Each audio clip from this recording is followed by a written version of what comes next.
O solo falou antes de qualquer equipamento. Não com palavras, não com o apito de um sensor ou o piscar de um monitor, mas com aquela linguagem mais antiga que existe antes de todos os instrumentos, aquela vibração baixa e contínua que sobe pela terra batida e entra pelas solas dos pés de quem sabe ouvir com o corpo inteiro. A perfuratriz estava cravada no solo, com aquela imponência das máquinas caras, seus monitores acesos e seus sensores operando com a precisão que o fabricante alemão havia prometido em 2 idiomas no manual técnico. E os monitores piscavam em vermelho. A engenheira não havia parado a escavação. A perfuratriz não acusou nada. A voz dela cortou o barulho do canteiro com aquela autoridade de quem não está acostumada a ser questionada. Continuem a escavação. A equipe continuou. Ninguém ouviu o que vinha de baixo. Ninguém sentiu aquela pulsação estranha que o solo estava produzindo com a consistência das coisas que se anunciam antes de chegar, que dão aviso antes de agir. Ninguém, exceto o homem ajoelhado a poucos metros, com as palmas das mãos abertas sobre a terra. Ele tinha 62 anos e um rosto que o sol havia curtido ao longo de décadas, até chegar naquela textura específica que não é envelhecimento, é registro. As botas de couro estavam gastas nas solas, até um ponto em que os pés e o chão eram separados por menos do que deveriam ser. E havia nisso algo que não era descuido, era contato. Aquela proximidade com o terreno que se desenvolve quando a pessoa passou tempo suficiente com o ouvido colado nele. Na orelha esquerda, um aparelho auditivo enferrujado que chiava de vez em quando. Seus olhos estavam fechados. E então, ele se levantou. Não devagar, com aquela velocidade específica da decisão que já estava tomada antes do corpo terminar de processar o que havia sentido. Começou a correr em direção a uma válvula de escape manual que ficava a uns 20 metros. Uma estrutura de metal envelhecido que estava ali havia anos, do tempo em que aquele terreno havia sido outra coisa antes de se tornar o local de um complexo empresarial que ainda existia apenas em renderizações de computador. Seu surdo! A voz da engenheira chegou com aquela qualidade de quem está sendo desobedecido em público e reagindo ao escândalo da desobediência mais do que ao ato em si. Para! Isso é área restrita. Ele já estava girando o volante da válvula com as 2 mãos, com aquela força específica das mãos que trabalham com metal e com resistência há mais tempo do que a maioria das pessoas lembra, com os pés firmes no solo e os braços em movimento circular. O silvo saiu do chão com uma pressão que fez o ar ao redor vibrar. A terra ao redor da perfuratriz estalou. Mas para entender completamente o homem que estava girando aquele volante, é preciso voltar ao começo daquele dia, ao momento em que o caminhão chegou levantando poeira no terreno de risco geológico que a construtora havia decidido que não era tão de risco assim. A área havia sido classificada em 2 laudos independentes como Zona de Atenção Geotécnica. Era uma linguagem técnica que significava, para quem sabia ler entre as linhas, que o subsolo daquele terreno tinha uma história que não havia terminado completamente. Camadas de composição irregular que guardavam surpresas do tipo que as superfícies bem preparadas conseguem esconder até o momento em que não conseguem mais. A construtora havia arquivado os laudos. O complexo empresarial estava no cronograma, e no cronograma não havia espaço para a variável do solo que pensa por conta própria. O caminhão de operários havia chegado naquela manhã com aquela normalidade de começo de turno. Homens descendo com marmitas e capacetes, distribuindo-se pelo canteiro com o automatismo de quem já fez aquele movimento suficientes vezes para que o corpo saiba para onde ir antes da cabeça decidir. Seu Bartolomeu havia descido por último, não por lentidão de corpo, por aquele hábito de quem desce por último, porque quer ver o terreno antes de entrar nele, quer ter aquele momento de observação geral que os que descem primeiro não têm, porque o caminhão ainda está em frente. A calça jeans estava puída nos joelhos, aquelas marcas específicas de quem passou tempo suficiente ajoelhado no chão para que o tecido guardasse a memória. A camisa xadrez havia sido vermelha e preta em algum momento mais distante, e havia chegado numa tonalidade intermediária que era o resultado honesto de muito uso e muita lavagem. E as botas, solas quase lisas, com aquela transparência de couro que já passou do ponto de precisar de solado novo. E chegou no ponto de ser uma segunda pele, de ser o contato mais direto possível com o chão, sem ser os próprios pés. Ele havia colocado as mãos no chão antes de qualquer outra coisa. Era um gesto que quem trabalhava com ele havia aprendido a reconhecer como leitura. Aquele momento em que seu Bartolomeu parava e colocava as palmas abertas na terra, com aquela atenção que os olhos fechados tornavam mais completa porque tiravam sentido para amplificar o outro. Havia passado 40 anos fazendo isso. Demolições, escavações, fundações, túneis. 40 anos de terrenos diferentes em estados diferentes, de solos que pareciam iguais por cima e eram completamente diferentes por dentro, de aprender que a Terra tem personalidade e que a personalidade se comunica antes que o problema se instale, se você souber onde colocar a mão e como silenciar o suficiente para ouvir o que está sendo dito. A perda parcial de audição havia chegado aos 45 anos, depois de anos de exposição ao barulho de demolição sem proteção adequada, porque na época em que havia começado a trabalhar, proteção adequada era uma ideia que ainda estava sendo negociada entre a teoria e a prática do canteiro. Havia chegado não como tragédia, mas como transformação. Aquela mudança que os problemas sérios às vezes produzem quando a pessoa tem a disposição de deixar que a mudança seja o que precisar ser. Com menos audição externa, havia desenvolvido outra coisa. Uma sensibilidade tátil que os médicos que o haviam examinado ao longo dos anos descreviam como compensação neurológica, aquele processo pelo qual o cérebro redistribui a atenção quando um canal se fecha, ampliando outros que sempre haviam existido, mas que a abundância do canal principal tornava desnecessários. As mãos haviam se tornado um instrumento de leitura que ia além do tato comum, que captava frequências de vibração que os equipamentos sísmicos mediam em números, mas que ele lia em sensação direta, sem intermediação tecnológica. Era o que os outros operários chamavam, com aquele respeito que a linguagem de canteiro usa, quando não tem palavra técnica para o que está descrevendo, de sentir a terra. A doutora Verônica havia chegado ao canteiro 1 hora depois, com a perfuratriz robótica num caminhão especial, com a equipe técnica de 2 engenheiros mais jovens que haviam aprendido que ficar atrás dela e concordar com o que ela dizia era mais eficiente do que qualquer alternativa, e com aquela energia de competência performática que havia desenvolvido ao longo de uma trajetória que havia sido genuinamente boa e que, por ser genuinamente boa, havia criado a convicção de que o que ela sabia era suficiente para qualquer situação que pudesse aparecer. 36 anos, pós-graduação em geotecnia na Suíça, num programa que ela descrevia com a especificidade de quem sabe que os detalhes do programa impressionam mais do que o nome do país. A perfuratriz havia sido apresentada em reunião com os sócios da construtora como o recurso que tornava qualquer outro recurso desnecessário, que mapeava o subsolo com uma precisão que eliminava a variável humana do processo. Ela havia usado a palavra eliminava, com uma satisfação que dizia tudo sobre como pensava na variável humana. Bartolomeu havia se aproximado da perfuratriz com aquele andar lento que não era cansaço. Era o passo de quem está lendo o chão enquanto caminha.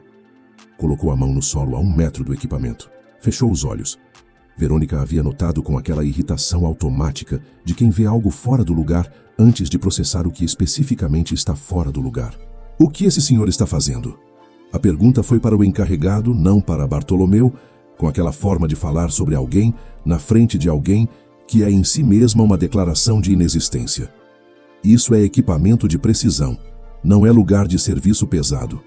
Bartolomeu se levantou devagar. Havia naquele momento um cálculo que ele havia feito muitas vezes ao longo de 40 anos. A decisão de falar ou não falar, de tentar ou não tentar, de oferecer o que havia sentido para alguém que provavelmente não estava preparado para receber. A experiência havia ensinado que o resultado nem sempre compensava o esforço, mas havia ensinado também que ficar em silêncio quando o que havia sentido era urgente era uma escolha que carregava um peso diferente. Ele falou: "Doutora." A voz estava rouca com aquela textura específica de voz de canteiro, de voz que passou décadas competindo com barulho de máquina. "O terreno aqui tem uma camada de argila que disfarça o que está embaixo. Eu sinto uma pulsação diferente nesse trecho." Uma pausa. "Pode ter gás." O riso de Verônica foi breve e sem aquecimento. "Gás?" Ela olhou para os 2 engenheiros atrás dela, com aquela expressão de quem está compartilhando algo que não precisaria ser compartilhado em voz alta, mas que o momento tornava irresistível. "O senhor está ouvindo vozes agora?" Ela virou para a perfuratriz com o gesto de quem fecha uma conversa que não merecia ter aberto. "Meu equipamento tem sensores sísmicos. Se houvesse gás, ele apontaria." Bartolomeu levou a mão ao aparelho auditivo com aquele gesto automático de verificação que as pessoas com o aparelho desenvolvem, aquela checagem constante de que o instrumento está funcionando, de que o que está sendo ouvido é o que está sendo dito. Pediu licença para se aproximar para falar mais perto, porque havia algo que precisava ser dito com mais detalhe, e a distância tornava as palavras menores do que precisavam ser. Verônica o olhou, e então fez aquela coisa que é difícil de descrever sem usar a palavra crueldade. Mas que não era crueldade no sentido calculado, era algo de certa forma pior. Era o descuido de quem nunca foi ensinado que certas formas de falar sobre pessoas custam algo que o falante não vê. Ela abriu a boca e falou devagar, separando as sílabas com aquela exageração de articulação que as pessoas usam quando falam com quem consideram que não entende bem, com aquela pausa entre as palavras que é ao mesmo tempo condescendência e humilhação pública. Olhasse Bartolomeu. Cada sílaba do nome caiu no ar do canteiro com uma clareza que não deixou ninguém de fora. O senhor já tem problemas de audição. Vai ter problemas de visão também. Os operários ao redor haviam parado de fazer barulho sem que ninguém tivesse pedido. Fique longe dos equipamentos.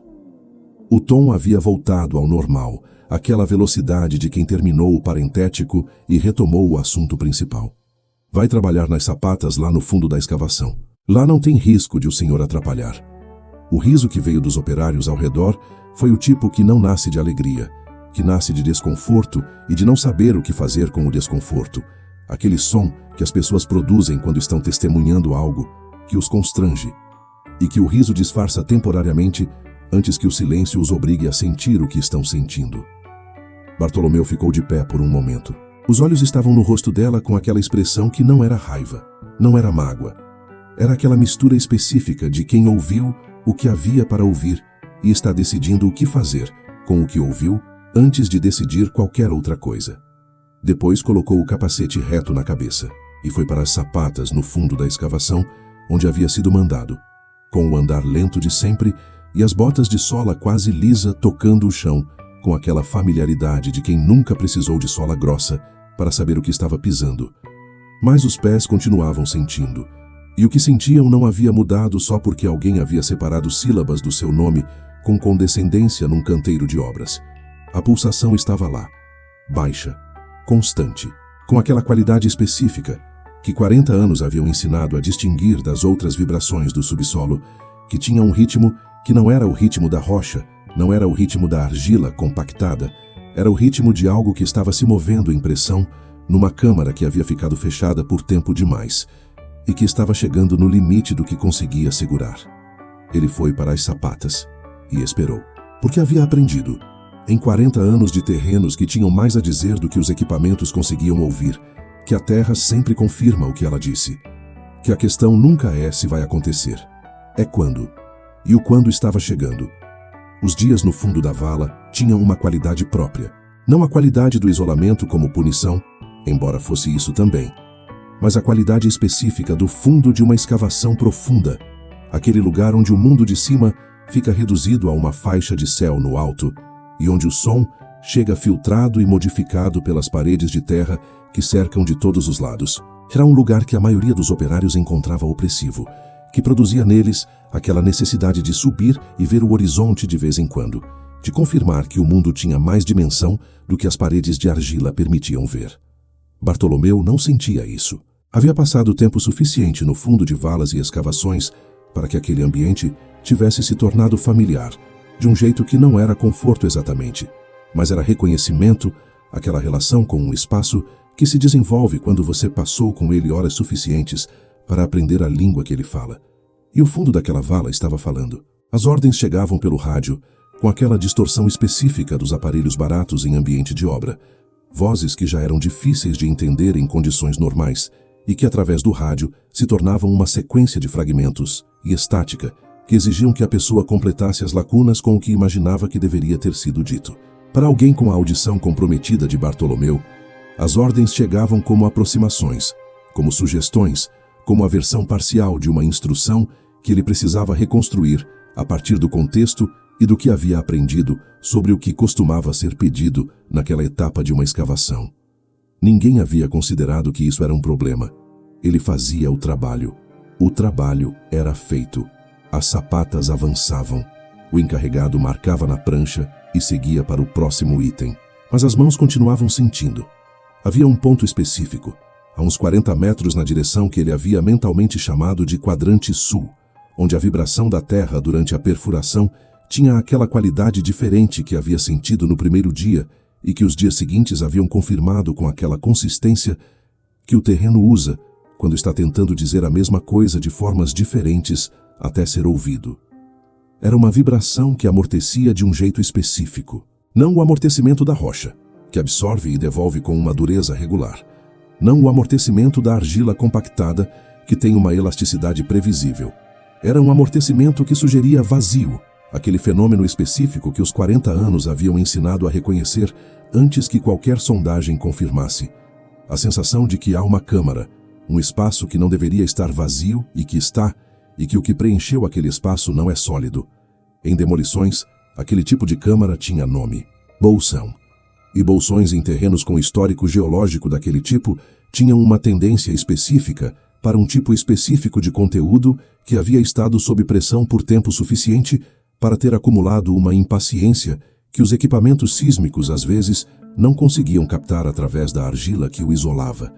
Numa tarde em que a luz do sol chegou pela faixa de céu no alto da vala, com aquela inclinação de fim de tarde que dizia que o turno estava chegando ao fim, Bartolomeu subiu a escada, degrau por degrau, com aquela lentidão de quem está deixando o corpo se readaptar antes de exigir a próxima coisa dele.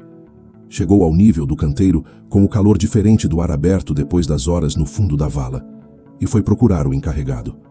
Estava preenchendo a prancha de controle com aquela expressão de quem tem mais itens na lista do que tempo para a lista. Chefe!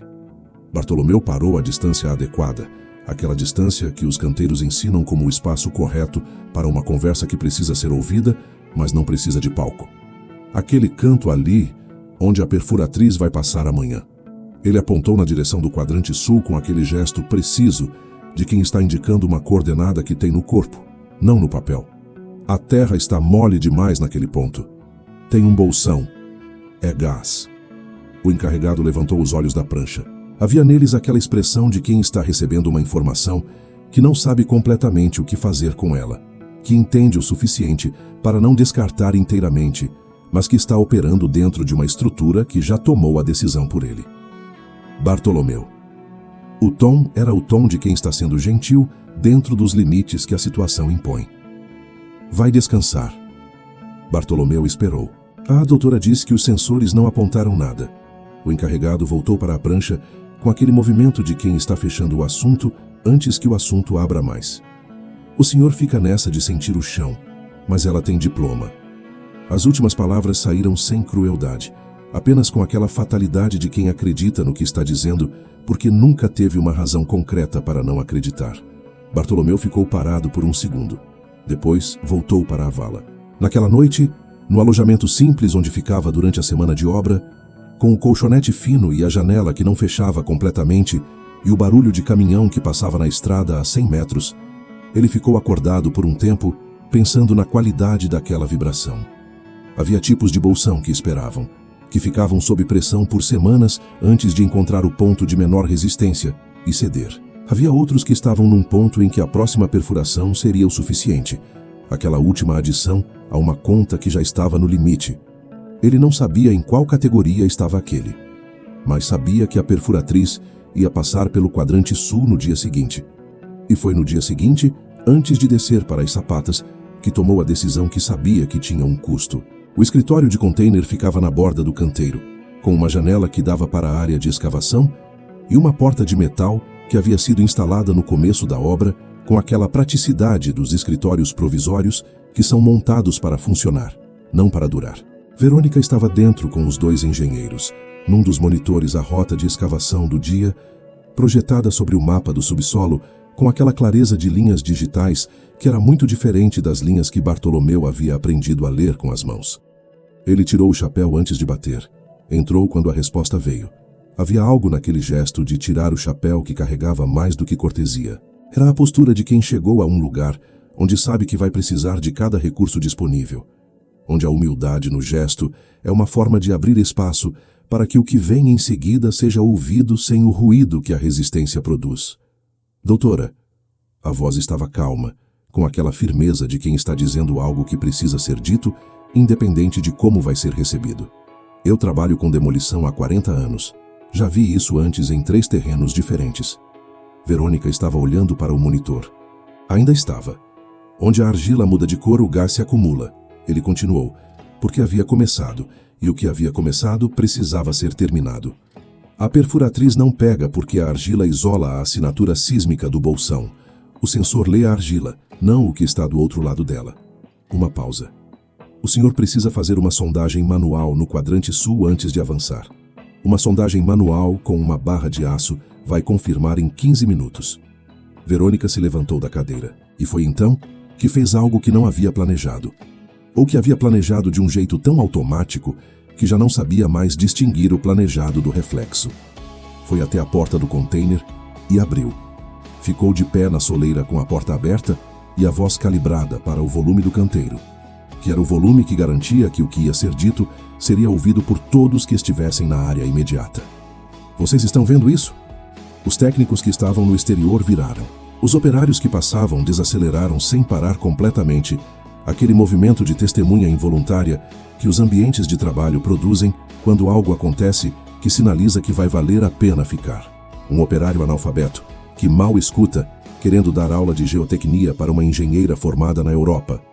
Cada palavra havia sido escolhida com aquela precisão do insulto que sabe onde mirar, que identifica os pontos de maior vulnerabilidade e os nomeia em voz alta como se nomeá-los fosse apenas descrever a realidade. Analfabeto. Mal escuta. Bartolomeu ficou de pé no meio do container, com o chapéu na mão, e o aparelho auditivo na orelha esquerda e 40 anos de terreno no corpo, recebendo aquelas palavras com aquela imobilidade que não é paralisia. É o momento anterior à decisão de como reagir, quando o corpo está registrando o que chegou antes de decidir o que fazer com o que chegou. Verônica voltou o olhar para ele. O dedo apontou com aquela precisão que havia se tornado o gesto característico das suas humilhações.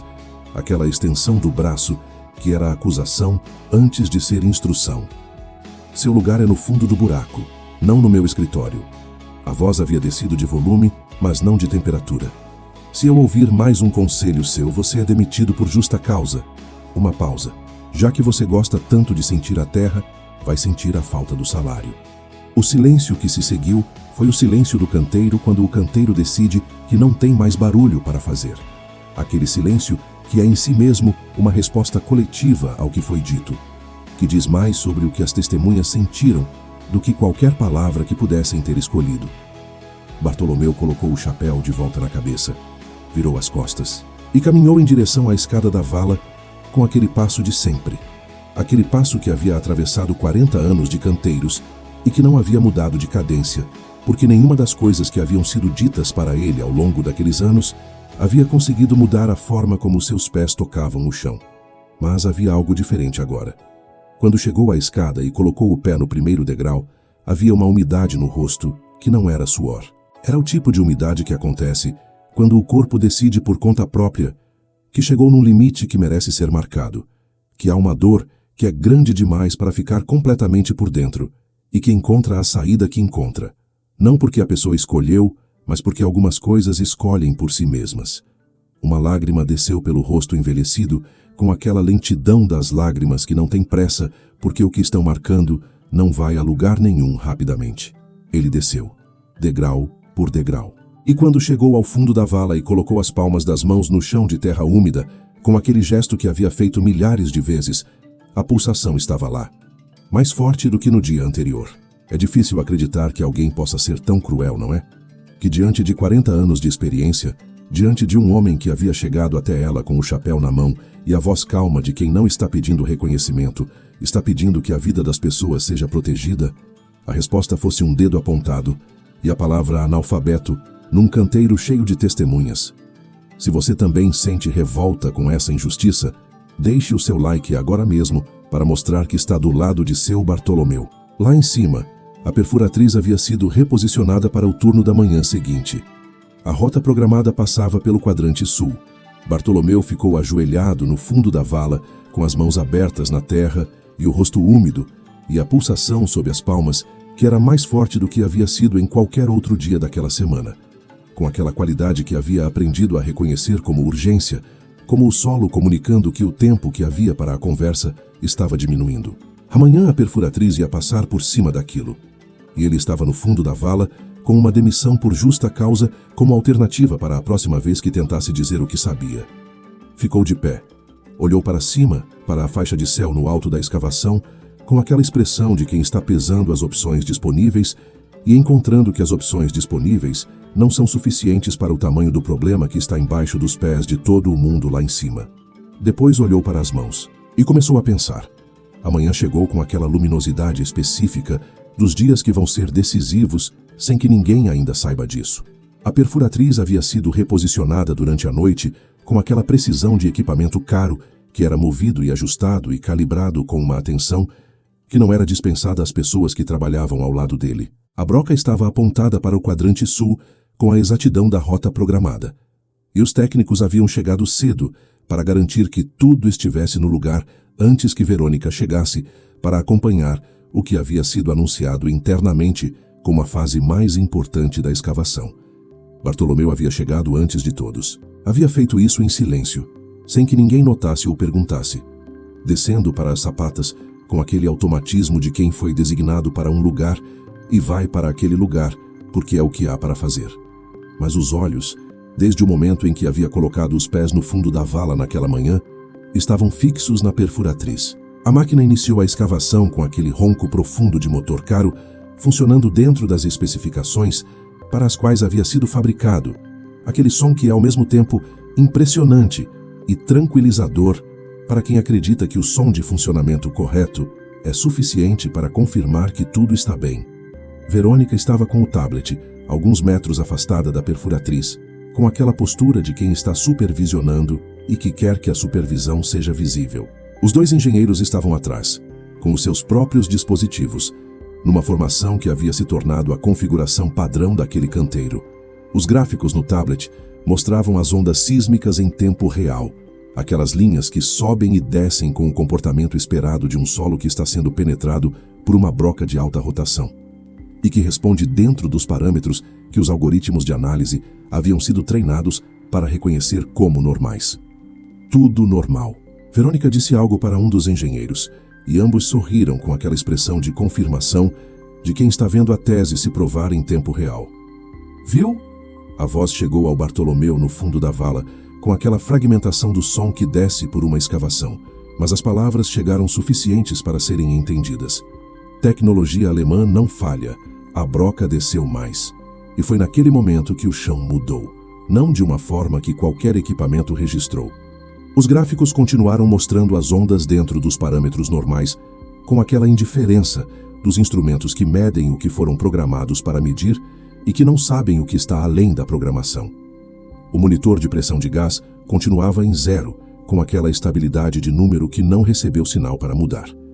Mas a mudança estava lá. Bartolomeu parou de trabalhar. Não com a lentidão de quem está decidindo parar, com aquela imobilidade imediata de quem recebeu uma informação que exige que tudo o mais pare primeiro. Ele abaixou as mãos para o chão. A vibração havia mudado de frequência.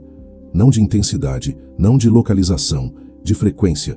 Aquela mudança sutil que é a diferença entre um coração em ritmo regular e um coração que está acelerando antes que o aceleramento seja visível em qualquer outro sinal, aquela antecipação fisiológica que os instrumentos chegam depois de o corpo já ter chegado. Ele olhou para as botas. Tirou. Colocou os pés descalços no chão da vala com aquela deliberação de quem está aumentando a sensibilidade de um instrumento num momento em que a sensibilidade máxima é necessária.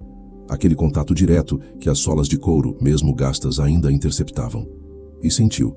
Era uma pulsação rítmica, regular, com aquela qualidade de coração batendo que não é metáfora.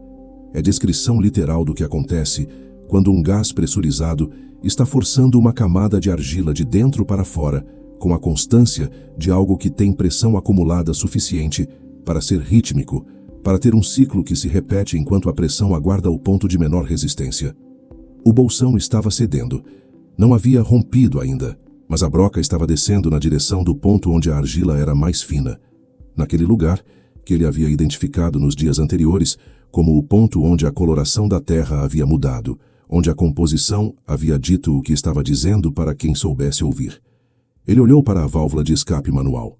50 metros. A válvula estava ali desde antes do canteiro existir, instalada numa época em que alguém havia entendido que aquele terreno precisava de uma saída de pressão, que havia guardado naquele metal envelhecido a previsão de um problema que havia sido esquecido por quem veio depois.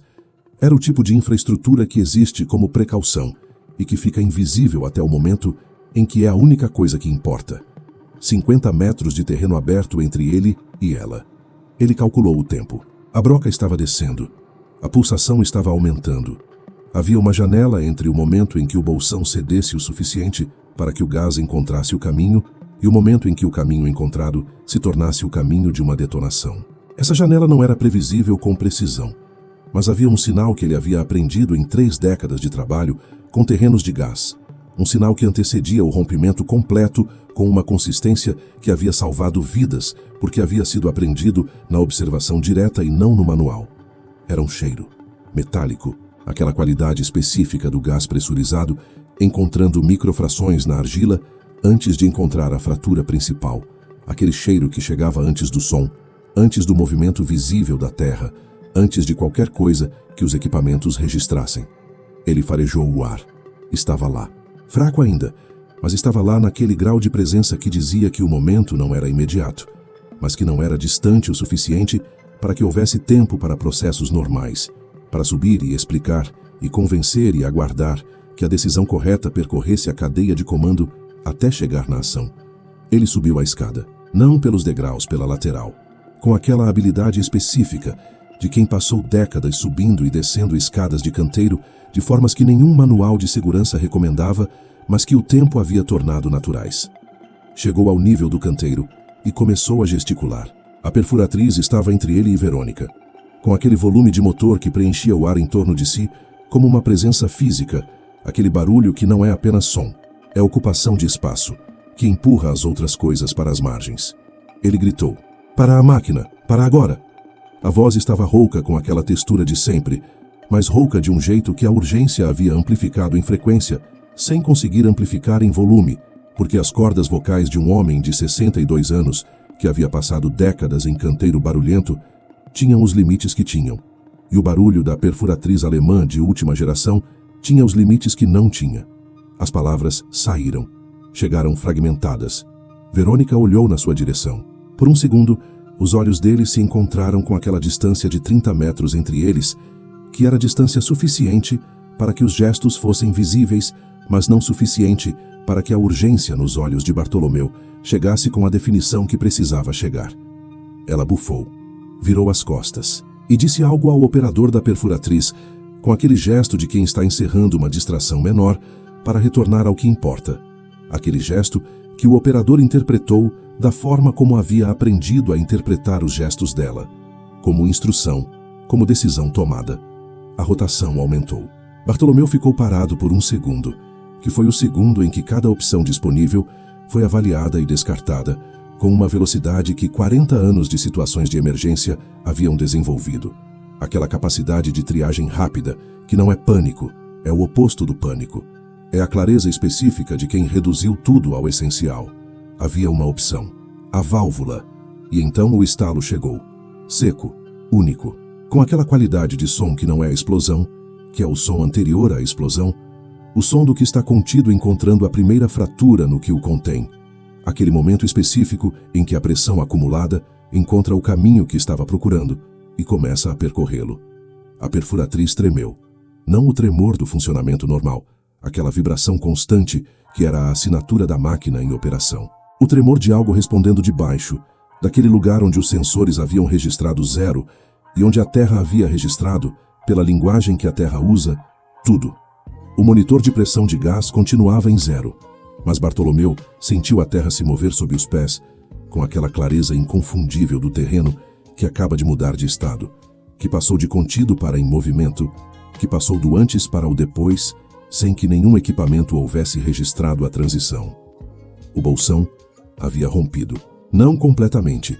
Havia rompido o suficiente para que o que estava dentro encontrasse a primeira abertura e começasse a percorrer a argila em direção à superfície com aquela velocidade que a pressão acumulada determina, que não era a velocidade da explosão ainda, era a velocidade da antecipação, aquela janela que se abria entre o rompimento inicial e o rompimento total.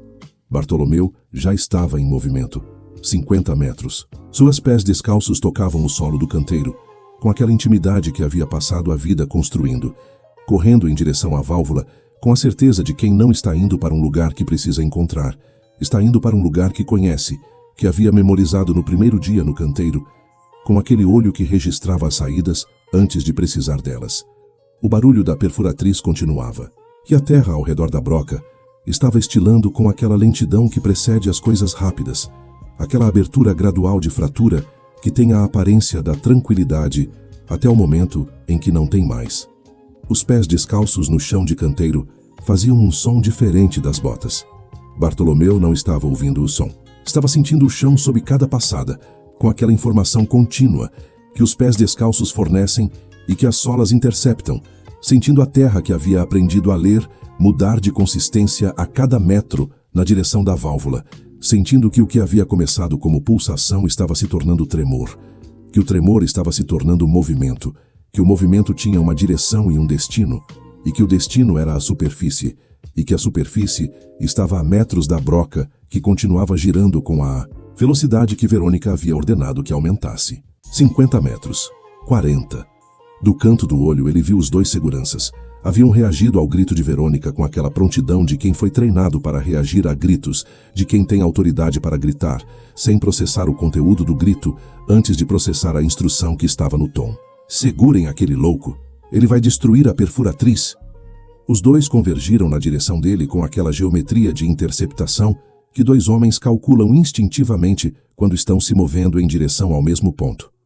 Bartolomeu não havia feito movimentos rápidos em décadas que tivessem aquela qualidade de urgência total.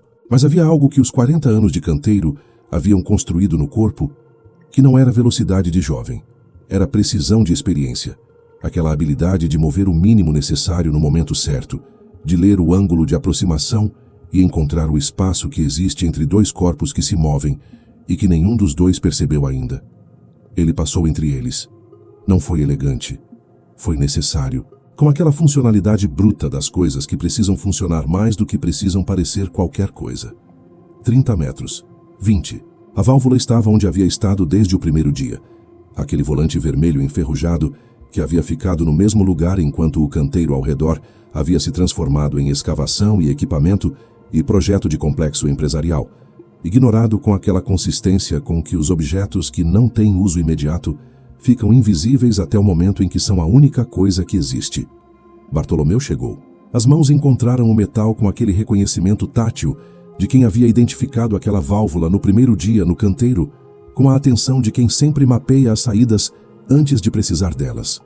O enferrujado rangia sob as palmas, com a resistência de mecanismo que não havia sido acionado em anos, que havia oxidado no estado fechado com aquela tenacidade do metal que ficou parado tempo demais.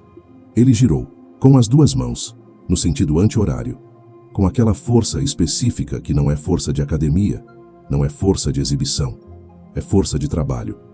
Aquela que se constrói quando o corpo passa décadas fazendo coisas que exigem resistência real e que acumula nos ombros e nas costas e nas mãos, de um jeito que não aparece na superfície do corpo, mas que aparece quando o metal precisa ceder.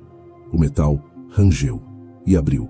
O silvo que saiu do solo foi ensurdecedor, com aquela qualidade de pressão liberada, que não é explosão, mas que tem o volume de algo que esteve contido demais por tempo demais. Um jato de gás pressurizado, misturado com lama, que rompeu pela válvula em direção ao céu, com aquela força de coisa que estava esperando uma saída, e que encontrou a saída, e foi com tudo. A nuvem branca se formou acima da válvula, com aquela beleza involuntária das coisas que são perigosas, e que na forma de sua liberação, tem uma qualidade visual que não deveria ser bela, mas que é. E então o silêncio. Não silêncio completo. O motor da perfuratriz ainda estava ligado por alguns segundos antes que o operador, finalmente processando o que estava acontecendo ao redor, desligasse com aquele movimento de emergência que o treinamento havia colocado no músculo para ser encontrado sem precisar ser pensado. O silêncio do canteiro depois que o motor parou foi o tipo de silêncio que acontece quando muitas pessoas estão no mesmo lugar e nenhuma delas sabe ainda completamente o que acabou de acontecer, mas todas sentem que o que acabou de acontecer era do tamanho das coisas que mudam o antes e o depois. Verônica correu, não na direção de Bartolomeu, na direção do monitor de segurança, com aquela urgência de quem precisa de confirmação externa para processar o que os olhos já viram, que precisa que o número na tela diga o que o corpo está recusando receber sem mediação tecnológica. O monitor estava apitando.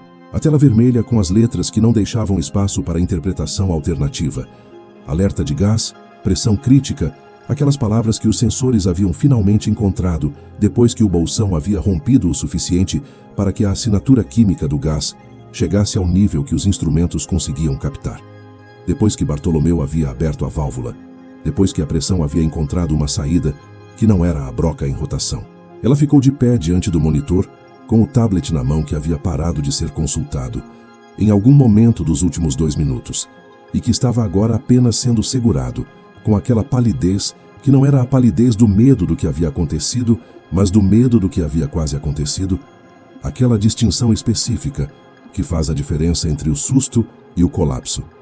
Se Bartolomeu não houvesse aberto a válvula, a broca em rotação, encontrando o gás pressurizado no momento do rompimento completo do bolsão, produz atrito. O atrito em gás pressurizado produz ignição. A ignição num bolsão do tamanho daquele, a profundidade daquela broca, naquele canteiro com aquele número de pessoas, produziria uma detonação cujo raio de dano havia sido calculado depois por peritos que preferiram não dizer o número em voz alta na frente de todos. 50 metros em todas as direções. O carro havia parado na borda do canteiro, num momento que foi antes do silêncio, e que por isso havia testemunhado parte do que acontecia com aquela perspectiva de quem chega num momento que não escolheu, mas que o momento escolheu. O proprietário da construtora desceu. Era um homem de cabelo completamente branco, com aquela postura de quem passou décadas em obras, e que por isso olha para um canteiro de um jeito diferente de quem passou décadas em escritório, que lê o espaço antes de ler as pessoas, que avalia o estado do terreno antes de avaliar o estado dos relatórios. Ele olhou para a nuvem que ainda se dispersava acima da válvula, olhou para o monitor vermelho, olhou para Verônica, e depois olhou para o homem de pé ao lado da válvula com as mãos ainda no volante e os pés descalços no chão de canteiro e o aparelho auditivo na orelha esquerda e aquela expressão de quem acabou de fazer o que havia para ser feito e que está agora no lado de cada momento, naquele lugar tranquilo que existe depois que a urgência passa e o corpo começa a entender que está inteiro. O que aconteceu aqui? A pergunta foi para o canteiro em geral, mas havia uma direção nela. Havia um peso que estava apontado para Verônica com aquela objetividade de quem quer a versão dos fatos antes de construir a versão da responsabilidade. Verônica começou a falar. Havia naquela fala a estrutura de quem está construindo uma narrativa em tempo real, que está tentando encaixar o que havia acontecido dentro de uma moldura que preservasse o máximo possível do que havia investido naquela narrativa anterior, a narrativa da tecnologia que não falha, dos sensores que substituem a variável humana, da engenheira formada na Europa que havia transformado a experiência em obstáculo. O proprietário ouviu por alguns segundos. Depois, levantou a mão e foi em direção a Bartolomeu. Havia algo no passo dele ao se aproximar que era diferente do passo com que havia descido do carro. Uma qualidade de reconhecimento que chegava antes das palavras, aquela aceleração específica de quem está vendo algo que não esperava ver naquele lugar. Ficou de pé diante dele. Olhou para o rosto curtido, para o chapéu de palha que havia voltado para a cabeça, em algum momento depois da corrida, para as mãos que ainda estavam no volante vermelho enferrujado, com aquela naturalidade de quem não saiu do lugar onde estava, porque o lugar onde estava ainda era o lugar certo para estar. Você é o Bartolomeu do interior? A pergunta tinha uma qualidade diferente das perguntas que haviam sido feitas para Bartolomeu naquele canteiro. Não era a pergunta de quem está confirmando uma suspeita. Era a pergunta de quem está confirmando uma memória, que tem uma história do outro lado que precisa ser verificada antes de ser contada. A lenda que desmontou a caixa d'água do antigo estádio sem um projeto? Havia uma história que circulava há anos entre os engenheiros civis de uma certa geração, daqueles que haviam aprendido a profissão num tempo em que os canteiros ainda misturavam as duas linguagens, a do diploma e a do ofício, que ainda havia espaço para que as duas conversassem antes que a tecnologia criasse a ilusão de que uma tornava a outra desnecessária. A caixa d'água do estádio havia sido uma estrutura de 30 metros de altura, que precisava ser desmontada sem projeto de demolição, porque o projeto havia se perdido num incêndio de arquivo, e ninguém sabia completamente como havia sido construída, e ninguém sabia, portanto, como podia ser desmontada sem que caísse no lugar errado. Havia sido Bartolomeu. Com as mãos. Com 40 anos de leitura de estrutura e terra e metal e a física que existe entre eles. Sem projeto. Sem simulação computacional. Com aquela outra coisa que havia construído ao longo de uma vida inteira de canteiro, que não tinha nome técnico, mas que o proprietário, que havia sido engenheiro jovem naquele dia e que havia ficado parado assistindo aquele homem trabalhar com a boca aberta, havia chamado na memória para si mesmo de genialidade prática. Bartolomeu tirou as mãos do volante devagar. Ficou de pé com os pés ainda descalços no chão do canteiro, com a terra ainda entre os dedos, com aquela expressão serena de quem não está surpreendido de ser reconhecido, porque nunca precisou do reconhecimento para saber quem era. Balançou a cabeça. Sim. O proprietário ficou olhando para ele por um momento, com aquela expressão de quem está reorganizando a história que havia chegado ao canteiro para ouvir e que está entendendo que a história era diferente da que havia sido relatada nos e-mails e nas planilhas de progresso. Verônica estava ao fundo. O tablet estava na mão, mas os gráficos que havia consultado com aquela confiança de confirmação durante toda a manhã estavam agora com um significado diferente. Aqueles números que haviam dito tudo normal, enquanto os pés descalços de um homem de 62 anos liam no chão o que os sensores não conseguiam ler. Bartolomeu olhou para ela, não com vitória, não com a expressão de quem está aguardando o reconhecimento do que havia feito, com aquela calma de quem está do lado de cá de um momento que passou e que agora pode ser descrito com a distância que os momentos que passam permitem. A senhora confiou nos sensores. A voz estava com aquela qualidade rouca de sempre, sem elevação, sem o peso extra que as palavras poderiam ter carregado e que ele havia escolhido não colocar nelas. Eu confiei na terra. Uma pausa. Meu pai me ensinou. O chão fala, mas só escuta quem aprendeu a ouvir com os pés. O silêncio que veio depois não era o silêncio do constrangimento de Verônica, embora fosse isso também. Era o silêncio de um canteiro inteiro, que havia ficado de pé a distâncias variadas daquele momento e que estava processando, cada pessoa à sua maneira, a distância entre o que havia quase acontecido e o que havia acontecido. Aquela distância pequena, que tinha o tamanho de 50 metros, e de um volante enferrujado e de pés descalços, num chão de terra batida. O proprietário colocou a mão no ombro de Bartolomeu. Um gesto simples, do tipo que não precisa de palavras porque as palavras chegariam depois, quando houvesse o espaço e o tempo para elas, mas que naquele momento era suficiente, que comunicava o que precisava ser comunicado com aquela linguagem direta que os homens que passaram a vida em canteiro desenvolvem, que faz mais em um gesto do que muitos conseguem fazer em uma fala. Bartolomeu colocou o chapéu reto na cabeça e finalmente tirou os pés do chão para calçar as botas que havia deixado no fundo da vala naquela manhã, quando havia precisado sentir com a máxima clareza possível o que a terra estava dizendo. A terra havia dito e havia sido ouvida. O proprietário ficou parado no canteiro por um tempo, depois que a nuvem branca se dispersou completamente. Havia o tipo de silêncio que se instala depois das emergências, que não chegaram a ser completamente emergências. Aquele silêncio específico de quando as pessoas estão de pé no lugar onde algo quase aconteceu e que estão processando o quase com toda a intensidade que o acontecido teria exigido. Porque o corpo não distingue os dois com a elegância que a razão depois consegue. O proprietário virou para Verônica, não com pressa, com aquela lentidão deliberada de quem tomou uma decisão e que entende que a lentidão é parte da decisão, que há situações em que a velocidade da consequência diz algo sobre a seriedade de quem a aplica e que o que precisava ser dito naquele momento merecia a gravidade do passo lento. Ficou de pé diante dela com o canteiro inteiro como testemunha, com os operários e técnicos e o encarregado e os 2 seguranças que haviam tentado interceptar Bartolomeu, todos presentes naquele espaço que havia se tornado o espaço de uma cena que ninguém havia colocado no cronograma da obra. A senhora falhou na técnica. A voz estava baixa, com aquela qualidade de julgamento que não precisa de volume para ter peso. Os sensores que a senhora defendeu não detectaram o bolsão. A perfuratriz que a senhora disse que não falha, falhou. Uma pausa. Mas isso ainda seria remediável. Verônica estava com o tablet no braço com aquela rigidez de quem está segurando um objeto, porque o objeto oferece alguma coisa para fazer às mãos num momento em que as mãos não sabem o que fazer. A senhora falhou na humanidade. As palavras seguintes chegaram com aquela separação específica de quem quer que cada uma seja ouvida individualmente antes que a próxima chegue. Esse homem veio até a senhora com 40 anos de experiência e veio com respeito, com o chapéu na mão pedindo apenas que fosse ouvido, e a senhora usou a deficiência auditiva dele como motivo de chacota na frente de toda a equipe. O canteiro estava completamente quieto. Esse homem vale mais que todos os seus diplomas. Não era hipérbole, era avaliação. Porque os diplomas ficaram nos equipamentos quando os equipamentos pararam de funcionar. E o que ele tem não ficou em nenhum lugar. Estava nele quando chegou e está nele agora. Verônica abriu a boca. Não saiu nada. Não porque não havia resposta.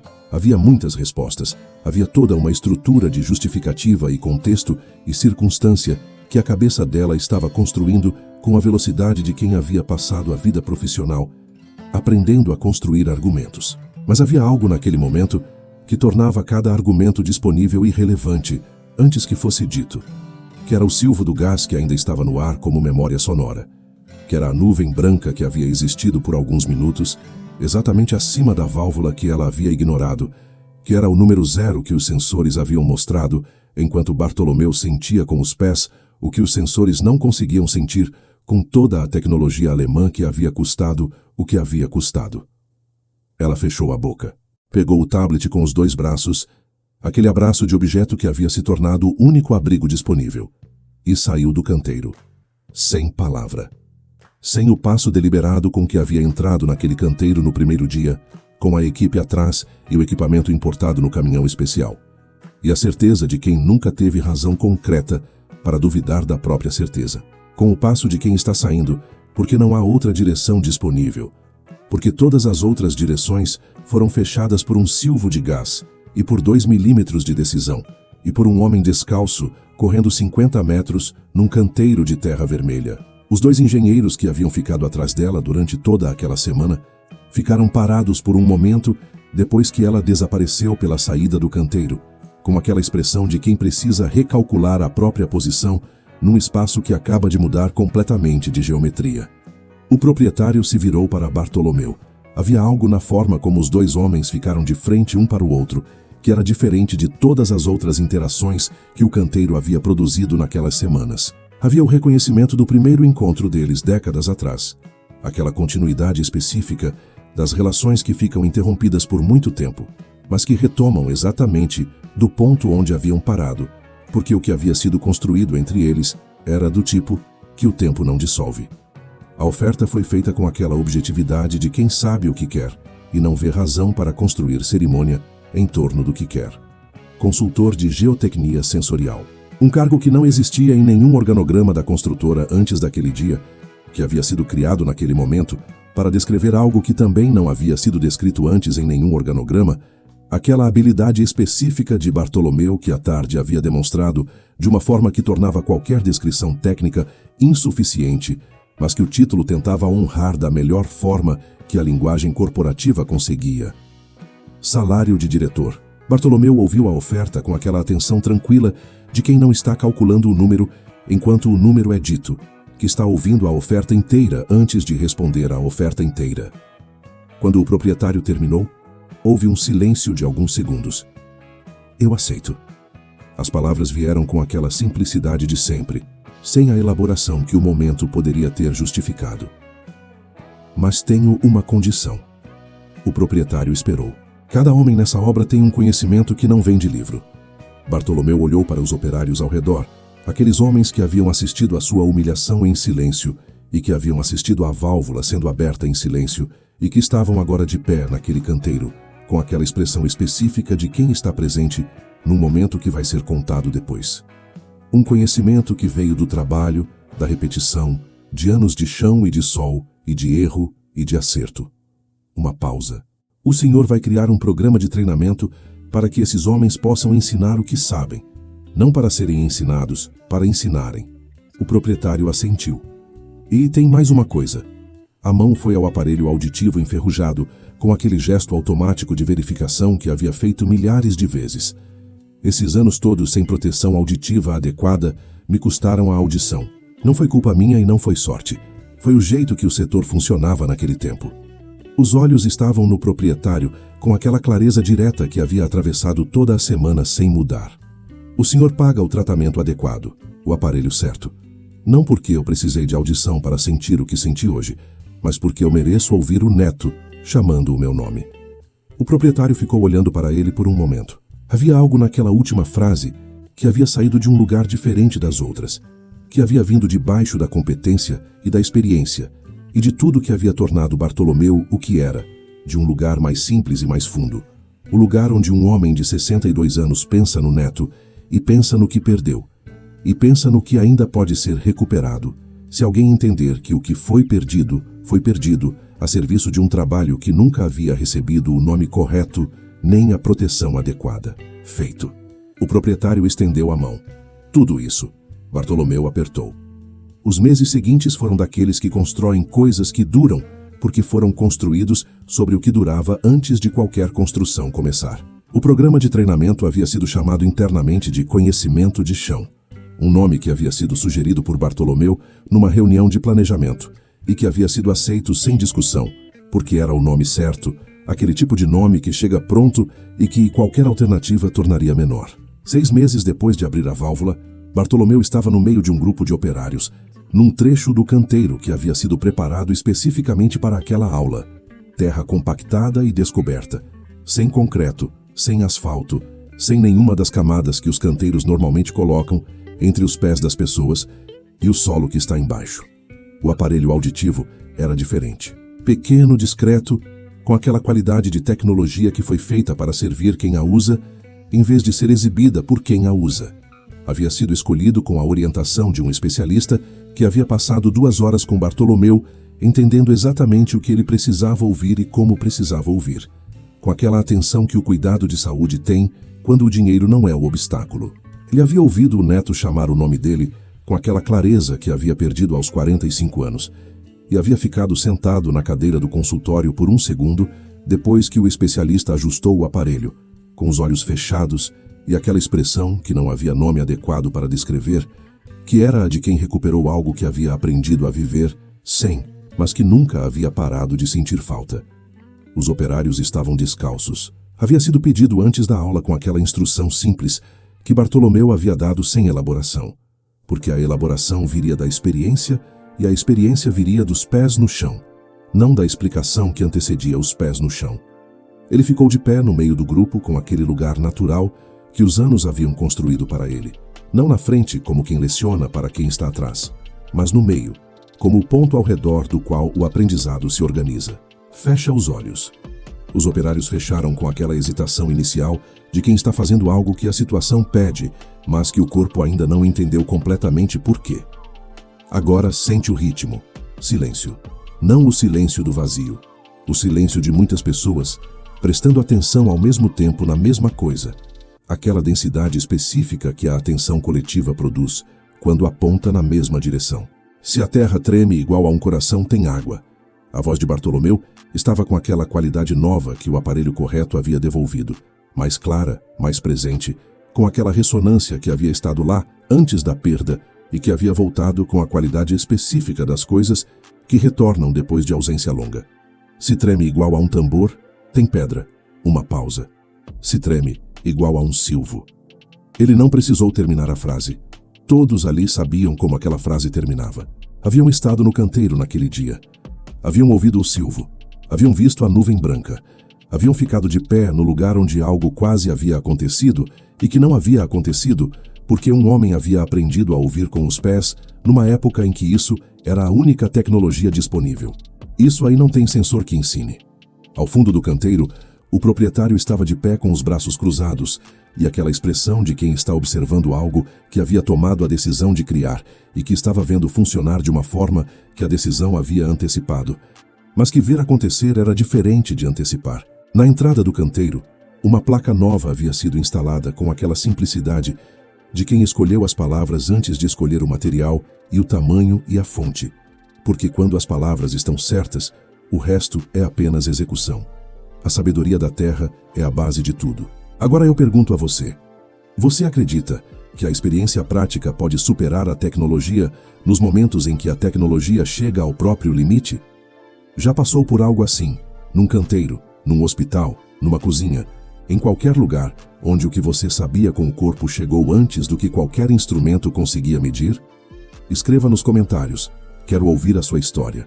Essa história nos ensina Que o conhecimento que entra pelos pés e pelas mãos e pelos anos de trabalho honesto não é inferior ao conhecimento que entra pelos livros e pelos diplomas, que os dois precisam um do outro para ser completos, e que humilhar quem sabe de um jeito diferente do nosso é o erro mais caro que uma pessoa pode cometer, porque o preço não é pago apenas por quem humilhou. Se você gosta de histórias que celebram a sabedoria do trabalhador e que mostram que a experiência tem um valor que nenhum certificado consegue medir completamente, inscreva-se no canal e ative o sininho para fazer parte da nossa família e não perder as próximas histórias que aquecem o coração.